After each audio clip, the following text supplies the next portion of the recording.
नमस्ते। अच्छा, कभी सोचा है कुछ चीजें पानी में फट से घुल जाती हैं और कुछ ऊपर तैरती रहती हैं। ऐसा क्यों होता है? आज हम इन्हीं रोजमर्रा के सवालों के पीछे का साइंस समझने वाले हैं। तो चलिए, एक बहुत ही आसान से सवाल से शुरू करते हैं। कभी कोई स्पोर्ट्स ड्रिंक पी है? उसका हर घूंट बिल्कुल एक जैसा क्यों लगता है? मतलब ऐसा क्यों नहीं होता कि पहला सिप ज्यादा मीठा लगे और आखिरी वाला नमकीन? आखिर इसका राज क्या है? तो भाई, इस सवाल का जवाब छिपा है एक शब्द में, विलियन, जिसे हम इंग्लिश में सॉल्यूशंस कहते हैं। चलिए समझते हैं कि आखिर होता क्या है और काम कैसे करता है। देखिए, जब हम किन्हीं दो चीज़ों को मिलाते हैं ना, तो दो तरह के मिक्सचर बन सकते हैं। एक होता है समांगी मिश्रण, जैसे पानी में नमक। नमक के कण पानी में हर जगह बराबर फैल जाते हैं ना। और दूसरा होता है विषमांगी मिश्रण, जैसे पानी में रेत मिला दी हो। रेत क्या करती है? वो नीचे बैठ जाती है, हर जगह बराबर नहीं फैलती। और बस यही जो समांगी मिश्रण है ना, इसी को हम विलियन कहते हैं। तो अब समझ आया, स्पोर्ट्स ड्रिंक में चीनी और नमक पानी में पूरी तरह से घुल जाते हैं, एकदम यूनिफॉर्मली। इसीलिए हर घूंट का स्वाद एक जैसा होता है। वो एक परफेक्ट विलियन का उदाहरण है। अच्छा, हर विलियन के ना दो मेन हीरो होते हैं। पहला है विलय, मतलब वो चीज जो घुल रही है, जैसे कि नमक। और दूसरा हीरो है विलायक, मतलब वो चीज जो घोल रही है, जैसे हमारा पानी।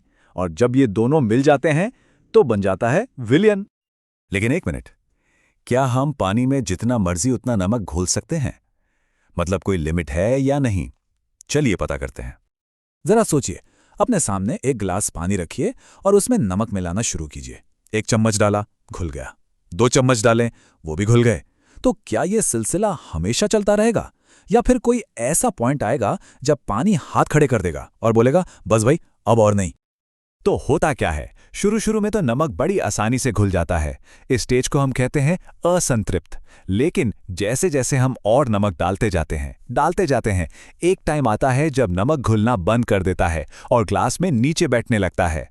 बस इसी पॉइंट पर अब हमारा विलियन संतृप्त हो गया है, मतलब उसने अपनी मैक्सिमम कैपेसिटी को छू लिया है।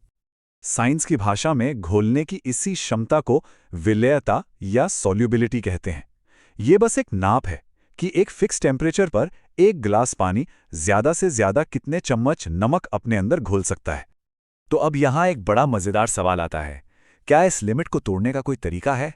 क्या कोई जुगाड़ है जिससे हम एक संतृप्त विलियन को जबरदस्ती और ज्यादा नमक घोलने पर मजबूर कर सकें? तो जवाब है हाँ, बिल्कुल है। और इसका सीक्रेट छिपा है गर्मी में। बस तापमान बढ़ा दीजिए और ये लिमिट टूट जाएगी। यह एक बहुत ही इंटरेस्टिंग पैटर्न देखने को मिलता है। ज्यादातर सॉलिड चीजों के लिए पानी जितना गर्म होगा, वो उतना ही ज्यादा घोल पाएगा। देखिए ना, 20 डिग्री का ठंडा पानी कितना कम घोल पा रहा है, और जैसे ही हमने टेम्परेचर 70 डिग्री किया, उसकी घोलने की ताकत कितनी बढ़ गई। तो ये तो हुई घोलने की बात। लेकिन उन चीजों का क्या जो घुलती नहीं हैं? कुछ चीजें पानी में क्यों डूब जाती हैं और कुछ क्यों तैरने लगती हैं? भाई, इस सवाल का जवाब छिपा है घनत्व के रहस्य में।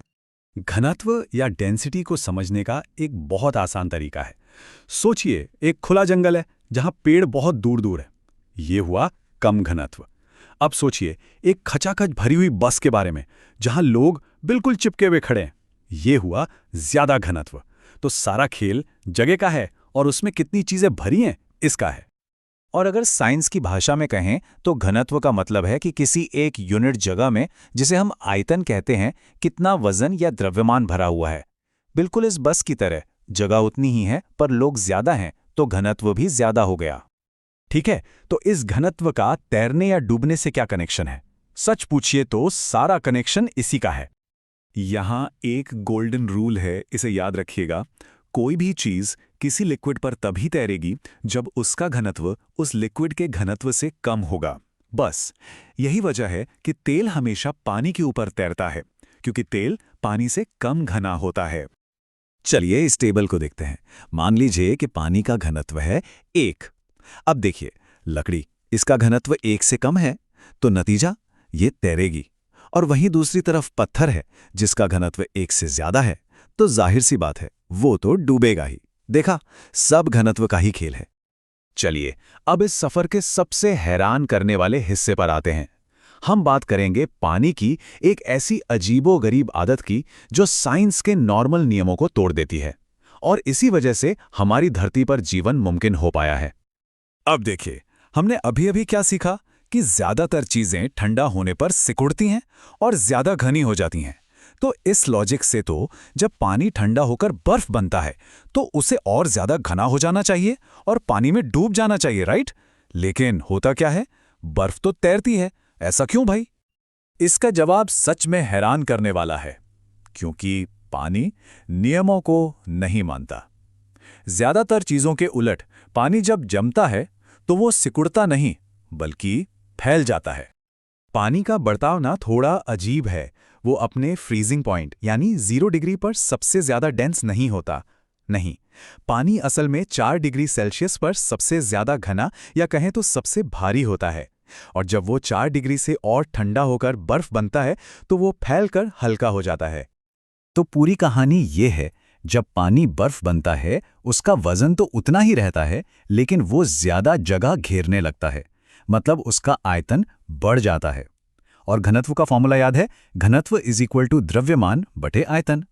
तो जब आयतन बढ़ेगा तो घनत्व अपने आप कम हो जाएगा और बस इसी वजह से बर्फ पानी से कम घनी हो जाती है और तैरने लगती है। और साइंस के इस एक नियम के टूटने का नतीजा कमाल का है। जरा इस बात पर गौर कीजिए, क्योंकि बर्फ तैरती है वो सर्दियों में झीलों और समुद्रों के ऊपर एक कंबल जैसी परत बना देती है। ये परत नीचे के पानी को जमने से रोकती है और इसी वजह से मछलियां और दूसरे जलीय जीव कड़ाके की ठंड में भी जिंदा रह पाते हैं। सोचिए, विज्ञान की एक छोटी सी अनोखी बात और हमारे जीवन के लिए कितनी जरूरी है।